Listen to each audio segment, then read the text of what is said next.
Welcome back to my channel the magic world. আজকে আমি তোমাদেরকে এই কন্টেন্টটা কিভাবে তৈরি করতে হয় in Autodesk 3D studio max সেটা শেখাবো। তো চলো লেটস স্টার্ট। এটার জন্য আমরা ম্যাক্সে এসে স্প্লাইন থেকে গিয়ে আমরা টেক্সটটাকে সিলেকশন করব এবং এখানে আমি একটা টেক্সট লিখব।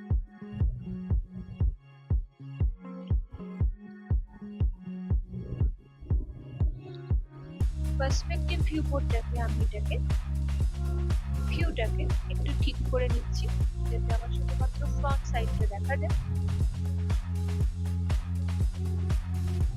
নেক্সট যেটা করব যে এই যে আমার একটা টেক্সট, এই টেক্সটটাকে আমরা বিভিন্ন যে অ্যালফাবেটস রয়েছে সেই অ্যালফাবেটস গুলোকে আমরা ব্রেক করব। এখানে একটা অ্যালফাবেট, এখানে একটা অ্যালফাবেট, অ্যাকচুয়ালি আমি চাইছি যে এই অ্যালফাবেটটা থেকে আবার এই অ্যালফাবেটটা আবার কোনোভাবে লিঙ্কড হোক, আবার এই অ্যালফাবেটের সঙ্গে এই অ্যালফাবেটটা লিঙ্কড হোক।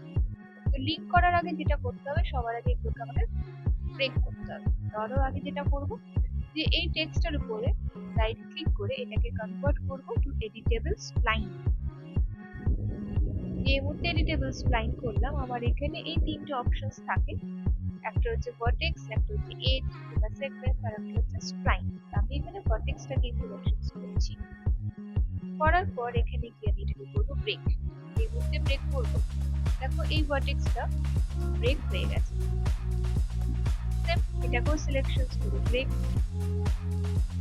এটাও আমার ব্রেক হয়ে গেছে।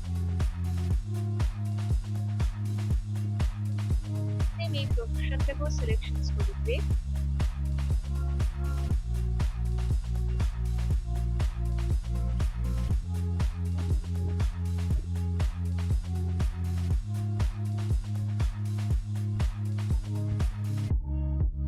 ব্রেক করার পর এগুলোকে কি করব, আমরা কানেক্ট করব। আমি একটা ভার্টেক্সকে সিলেকশন করেছি, দেন কানেক্ট করে আরেকটা অ্যালফাবেটের ভার্টেক্সের সঙ্গে এটাকে কানেক্ট করে দিচ্ছি। এরকম ভাবে আমরা সবগুলো ভার্টেক্স যেগুলো ব্রেক করেছিলাম সেগুলোকে আবার আমি কানেকশন করে দেব।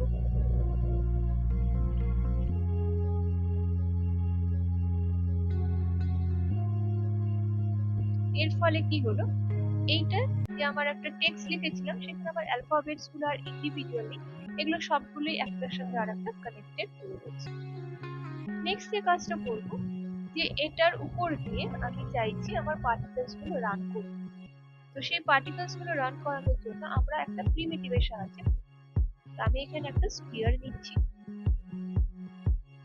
এই স্পিয়ারটা কে সবার আগে আমি এই টেক্সটের সঙ্গে লিংক করাবো, যাতে আমার এই স্পিয়ারটা আমার এই টেক্সটটাকে পুরোটাভাবে কভার করতে পারে। তার জন্য আমি এখানে একটা কনস্ট্রেন্ট ব্যবহার করব, সেটা হচ্ছে আমাদের পাথ কনস্ট্রেন্ট। আমি এখানে সিলেকশন করছি স্পিয়ারটাকে animation main constraint and then path constraint. আমি এখানে গিয়ে ক্লিক করছি। যে মুহূর্তে ক্লিক করলাম সেই মুহূর্তে দেখো আমার এই স্পিয়ারটা অল ওভার দ্য টেক্সট এটা কিন্তু চলতে থাকছে। নেক্সট যে কাজটা হবে, এই স্পিয়ারটা যখন যখন যেখানে দিয়ে যাবে তখন তখন সেখানে আমার পার্টিকেলস গুলো এমিশন হবে। তাহলে সেই ক্ষেত্রে এখানে আমাকে ইউজ করতে হবে হচ্ছে পার্টিকেল সিস্টেম, এবং পার্টিকেল সিস্টেমস এর মধ্যে আমি ইউজ করব হচ্ছে পিআরএ। কারণ পিআরএ হচ্ছে এমন একটা পার্টিকেল সিস্টেম এমিটার, যে এমিটার থেকে নিজে থেকে পার্টিকেলস সেটা এমিশন করে না। ওই এমিটারটা পার্টিকেলস এমিট করতে গেলে আমাদের অন্য কোনো এমিটিভ অবজেক্ট লাগে। তো আমি এখানে যে কন্টেন্টটা তৈরি করব সেই টাইপ অফ কন্টেন্টটাকে তৈরি করতে গেলে আমার এখানে পিআরএটাকে সিলেকশন করছি। সিলেকশন করার পর এই পিআরএটাকে ফার্স্ট যে অপশন, সেটা বেসিক প্যারামিটার পিআরএ, সেটা পিক অবজেক্ট। এই পিক অবজেক্ট গুলো আমি দেখিয়ে দিলাম হচ্ছে এটা হচ্ছে আমার এমিটার। তার ফলে দেখো যেখানে যেখানে দিয়ে আমার স্পিয়ারটা যাচ্ছে সেখানে সেখানে দিয়ে আমার কিছু পার্টিকেলস এমিশন হচ্ছে, কিন্তু সেই পার্টিকেলস গুলো অন্যদিকে ডিস্ট্রাক্টেড হয়ে যায়। তো আমি যাতে এই পার্টিকেলস গুলো ঠিকমতো বোঝা যায় তার জন্য পিআরএ কিছু প্রিসেটস রয়েছে। সেই প্রিসেটস এর মধ্যে আমি দিচ্ছি হচ্ছে সিমাট্রিয়াল এন্ড দেন রোড। যে মুহূর্তে সিমাট্রিয়াল এন্ড রোড অপশনসটাকে চেক অন করলাম, দেখো আমার এই স্পিয়ার এর থ্রু দিয়ে আমার কিছু পার্টিকেলস এমিশনও হচ্ছে, অ্যাজ ওয়েল অ্যাজ আমার টেক্সটটাও ফরমেশন হচ্ছে। নেক্সট কাজ হচ্ছে কি, যে এটাকে বারে বারে আমাকে একটুখানি রেন্ডার করে দেখতে হবে যে পার্টিকেলের সাইজটা কি, পার্টিকেলের কালার কি, পার্টিকেলের টাইপস কি। তো সেগুলো করার জন্য আমরা এই পিআরএ অপশনসটার উপরে ক্লিক করে তার যে আদার যে অপশনসগুলো রয়েছে লাইক পার্টিকেল টাইপস, সেগুলোকে আমরা চেঞ্জ করি। তো আমি এখানে চাইছি যেটাকে কিউব, আমি এখানে কালারটাকে চেঞ্জ করে দিচ্ছি একটু অন্য রকমের। পার্টিকেলের সাইজ যেটা রয়েছে সেটাকেও একটুখানি আমি চাইবো সাইজে ইনক্রিজ করুন।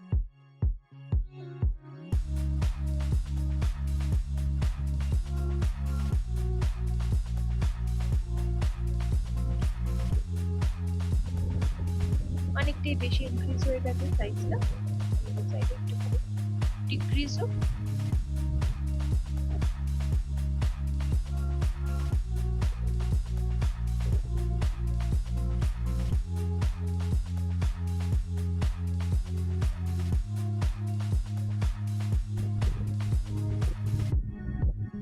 নাম্বার অফ পার্টিকেলস যেটা রয়েছে সেটাকেও আমি চাইলে একটুখানি কমিয়ে দিচ্ছি, যাতে পার্টিকেলের সাইজটা একটু বাড়ালে তাহলে দেখতে ঠিকঠাক লাগে। কিন্তু এখানে যেটা খুব অড দেখাচ্ছে সেটা হচ্ছে স্পিয়ারটা এখানে আমি অ্যাজ এ রেফারেন্স হিসেবেই ইউজ করেছিলাম। তো যখন মোটামুটি আমার কাজটা হয়ে যাবে তখন আমি কি করবো, এই স্পিয়ারটা এখানে আমি হাইড করব।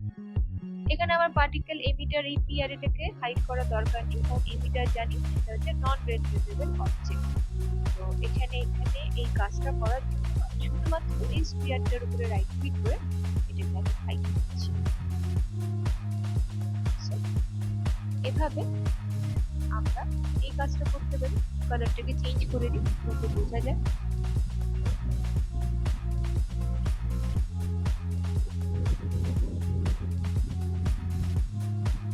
আমি এখানে এটাকে প্লে করছি। তো এভাবে আমরা পার্টিকেল সিস্টেমের থ্রু দিয়ে এবং পাথ কনস্ট্রেন্টের থ্রু দিয়ে এরকম একটা কন্টেন্ট তৈরি করতে পারি। So I hope you have enjoyed this video. See you in the next video. Till then, goodbye.